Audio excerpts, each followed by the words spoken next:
नमस्कार साथियों, सीडीपी 5 का पंच में आपका फिर से स्वागत है। चलिए आज के प्रश्न शुरू करते हैं। पहला प्रश्न देखते हैं इसमें, in middle childhood speech is more. मध्य बाल्यावस्था में भाषा डैश के बजाय डैश अधिक है, more dash rather than dash. अब इसमें अगर हम शब्दावलियां देखें तो शब्दावलियां हम कैसी देखते हैं? शब्दावलियां पाते हैं सोशलाइज्ड है, ईगोसेंट्रिक अहम केंद्रित, सोशलाइज्ड सामाजिकृत, एनिमिस्ट जीववादी, मैच्योर इमेच्योर, परिपक्व अपरिपक्व।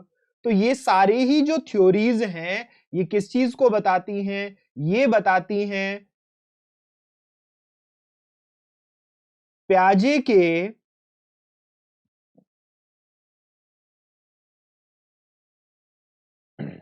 लैंग्वेज डेवलपमेंट थ्योरी को। ये सभी प्याजे के भाषा विकास सिद्धांत को बता रही है।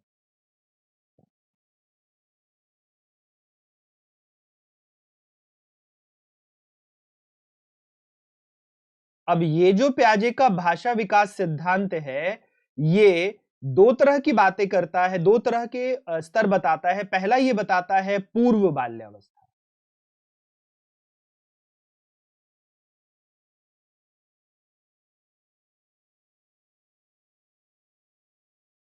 प्री चाइल्डहुड, जो कि कितना है? जो है 2 से 7 ईयर्स, 2 से 7 वर्ष, और ये देता है ईगोसेंट्रिक स्पीच।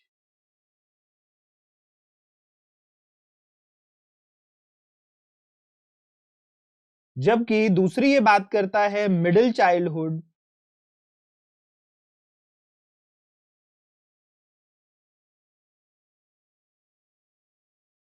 7 से 11 वर्ष, जिसमें ये बात करता है सोशलाइज्ड स्पीच की।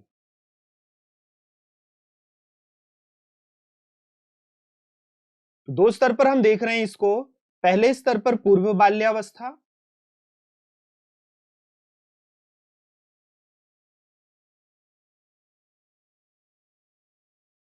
2 से 7 वर्ष, जब अहम केंद्रित भाषा का प्रयोग करता है बालक।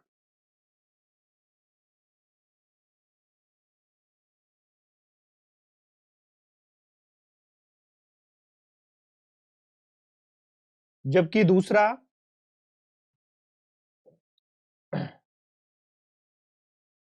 उत्तर बाल्यावस्था,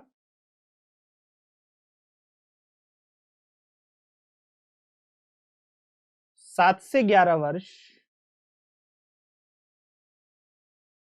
जब बालक सामाजिकृत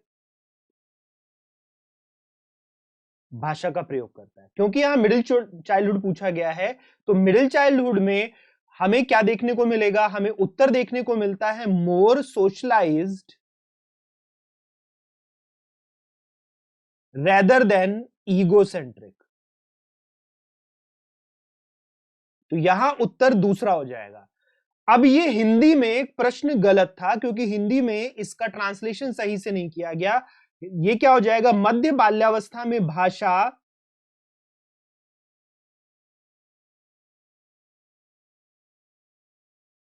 अहम केंद्रित के बजाय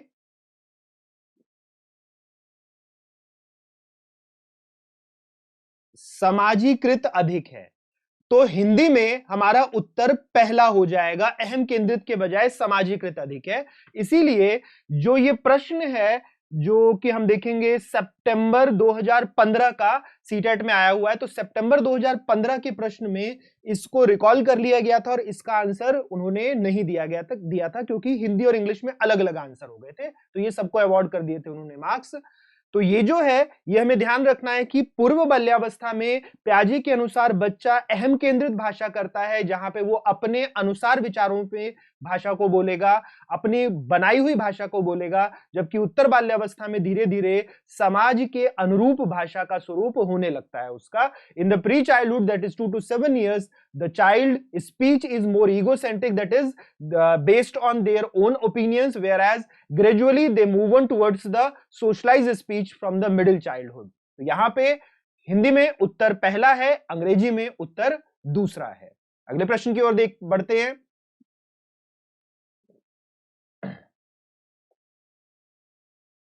The child-centered education involves, बाल केंद्रित शिक्षा में शामिल है hands on activities for kids, बच्चों के लिए हस्तपरक गतिविधियां हमेशा, क्योंकि बच्चे इनको हमेशा करके सीखेंगे। Child will learn doing them, therefore they are involved in the child centric education. Child sitting in a corner, बच्चे को एक कोने में बिठा देना बिल्कुल नहीं। Child should actively participate in every activity, बच्चे को हर गतिविधि में सक्रिय तौर पर भागीदारी करनी है, इसलिए कोने में नहीं बैठेगा। लर्निंग इन रिस्ट्रिक्टेड एनवायरमेंट, फिर से गलत, प्रतिबंधी परिवेश में अधिगम, because the environment should be autonomous, स्वायत्तवादी परिवेश होना चाहिए, वातावरण होना चाहिए बालक का। So activities that do not include play, वे गतिविधियां जिनमें खेल शामिल नहीं हो, फिर से गलत, खेल शामिल नहीं होने का गलत है, डू नॉट इंक्लूड, क्योंकि खेल तो आवश्यक तौर पर हर गतिविधि का हिस्सा होने चाहिए। प्याजे हो गए, मॉन्टेसरी हो गई, फ्रॉबेल हो गए, इन सब ने खेल की महत्ता की बात करी है, तभी बच्चे के एजुकेशन को हम चाइल्ड सेंटर्ड बना सकते हैं। तो यहां उत्तर पहला रहेगा। अगले प्रश्न की ओर चलते हैं। The class teacher observed Raghav in her class playing melodious, self-composed music on his keyboard. एक कक्षा में अध्यापक ने राघव को अपनी कक्षा में अपने कीबोर्ड के ऊपर स्वयं के द्वारा तैयार किया गया मधुर संगीत बजाते हुए देखा। The class teacher thought that Raghav seemed to be high in dash intelligence. कक्षा अध्यापक ने विचार किया कि राघव डैश बुद्धि में उच्च स्तरीय थी।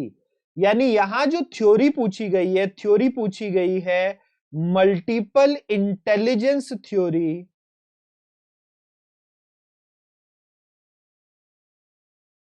या जिसे हम MI थ्योरी भी कहते हैं, जो कि गार्डनर की दी हुई है।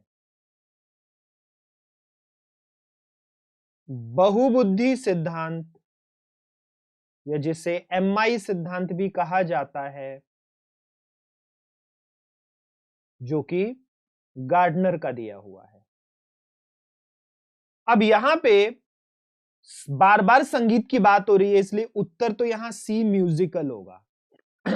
अब यहां पर कुछ लोग ये कह सकते हैं कि कीबोर्ड बजा रहा है इसीलिए शारीरिक गतिबोधक हो सकता है, बॉडी काइनेस्थेटिक हो सकता है, लेकिन नहीं, शारीरिक गतिबोधक नहीं है, क्योंकि कीबोर्ड के साथ भी म्यूजिक है, मेलोडी के साथ म्यूजिक है, और सेल्फ कंपोजिंग यानी खुद बनाना ये भी म्यूजिक, क्रिएटिविटी भी म्यूजिक में, और कोनेटिविटी भी म्यूजिक में, और प्लेइंग यानी अफेक्टिविटी भी म्यूजिक में, भाव भी संगीत का है, और सृजनात्मकता भी संगीत की है, यानी संज्ञान भी संगीत का है, और फिर क्रियात्मकता कीबोर्ड को बजाना वो भी संगीत की है, इसलिए यहां ज्यादा बेहतर उत्तर संगीत होगा। स्पेशल स्थानिकता किसके लिए होती है? जो आकार को, दिशा को समझते हैं। Spatial intelligence is for the direction and sense of structure. Body kinesthetic शरीर के कार्य के लिए, जैसे कीबोर्ड बजाने में बॉडी काइनेस्थेटिक इंटेलिजेंस भी लगेगी, शारीरिक गतिबोधक बुद्धि भी लगेगी। लिंग्विस्टिक भाषा कवियों के पास जो हो गई, लेखकों के पास होगी, वाचकों के पास होगी, speakers, writers, poets, they have the linguistic intelligence. तो यहां उत्तर तीसरा रहेगा। अगले प्रश्न की ओर चलते हैं।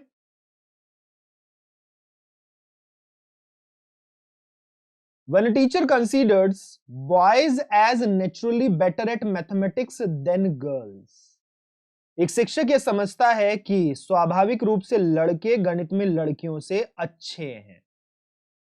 अब अगर लड़कियों को कम अच्छा और लड़कों को ज्यादा अच्छा, या किसी भी कार्य के लिए लड़कियों को अच्छा और लड़कों को कम अच्छा मानना, ये हमेशा जेंडर बायस होगा, लिंग का पक्षपात होगा। इस तरह के प्रश्न को हमेशा लैंगिक पक्षपात के रूप में देखा जाएगा, जेंडर बायसनेस के रूप में देखा जाएगा। नेक्स्ट फिर हम देखें, inclusive education assumes that we should change dash to fit the dash. समावेशी शिक्षा मानती है कि हमें डैश को बदलना है, डैश के अनुरूप बदलना है। अब बदलना किसको है? तो हम चेंज या एक और टर्म इसके लिए यूज की जाती है, और रिफॉर्म शुड बी इन या ऑफ ले लेते हैं, इन या ऑफ। किस किस का होना चाहिए? तो सिस्टम का और एनवायरमेंट का।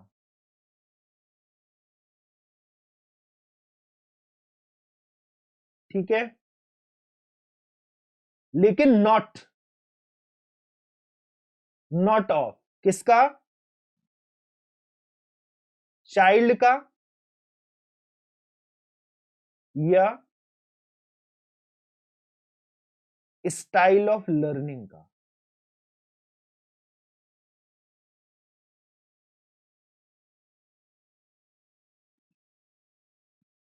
तो होना किसका चाहिए? यानी यहां पर हम किसकी बात कर रहे हैं? यहां हम बात कर रहे हैं कि बदलाव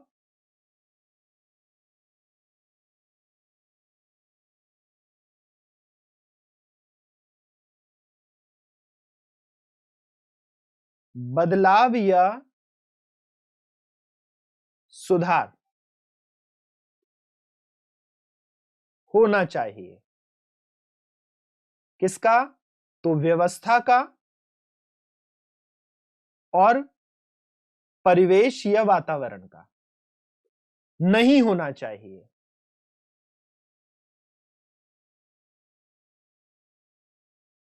तो किसका नहीं होना चाहिए? बालक का और उसके बालक का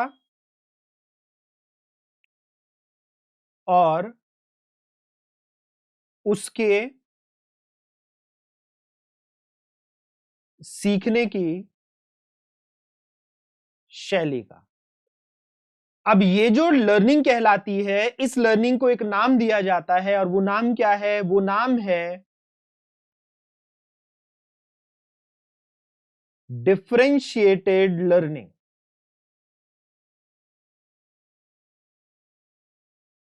ये है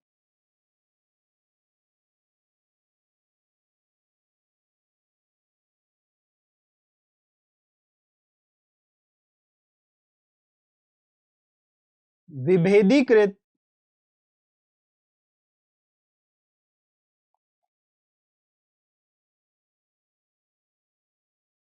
अधिगम। तो इसी को हम नाम देते हैं विभेदीकृत अधिगम का। अब अगर यहां पर देखें तो हम किस चीज को पाते हैं? हम यहां पाते हैं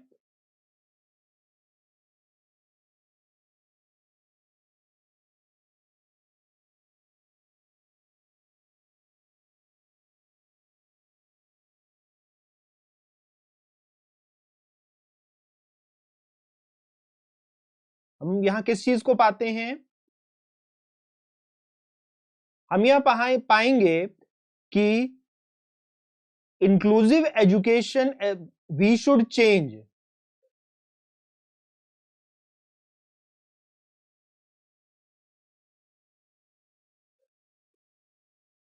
change the child not system, yes environment, yes child not. फिर इसके बाद क्योंकि ये दोनों तो गलत ही आ गए, तो अब अगले को देखें, इसकी जरूरत ही नहीं है। चाइल्ड हमें किसके लिए बदलना है? चाइल्ड के लिए, फैमिली के लिए नहीं। तो यहां पर उत्तर कौन सा आ जाएगा? उत्तर आ जाएगा दूसरा। फिर से देखते हैं हिंदी में, बच्चे को बदलना है नहीं, व्यवस्था को बदलना है हां, परिवेश को बदलना है हां, बच्चे को बदलना है नहीं। अब व्यवस्था किसके लिए बदलनी है? बच्चे के लिए हां, परिवेश किसके लिए बदलना है? परिवार के लिए नहीं। तो उत्तर दूसरा रहेगा यहां पे। Inclusive education assumes that we should change the system to fit the to fit the child. हमें सिस्टम को बदलना है ताकि हम चाइल्ड के अनुसार उसे बना सकें। हमें सिस्टम को बदलना है, यानी व्यवस्था को बदलना है, जिससे कि हम बालक के अनुरूप उसे बना सकें। तो उत्तर यहां दूसरा रहेगा। तो साथियों, उम्मीद करता हूं कि आपको ये सभी प्रश्न बहुत बेहतर तरीके से समझ आए होंगे। इसी तरीके के और प्रश्न जो कि आपकी अंडरस्टैंडिंग और एप्लीकेशन को बढ़ाएं, मैं लेकर आता रहूंगा। वो सभी लोग जो मुझे देख रहे थे, उन सभी का धन्यवाद। फिर मिलते हैं साथियों, नमस्कार।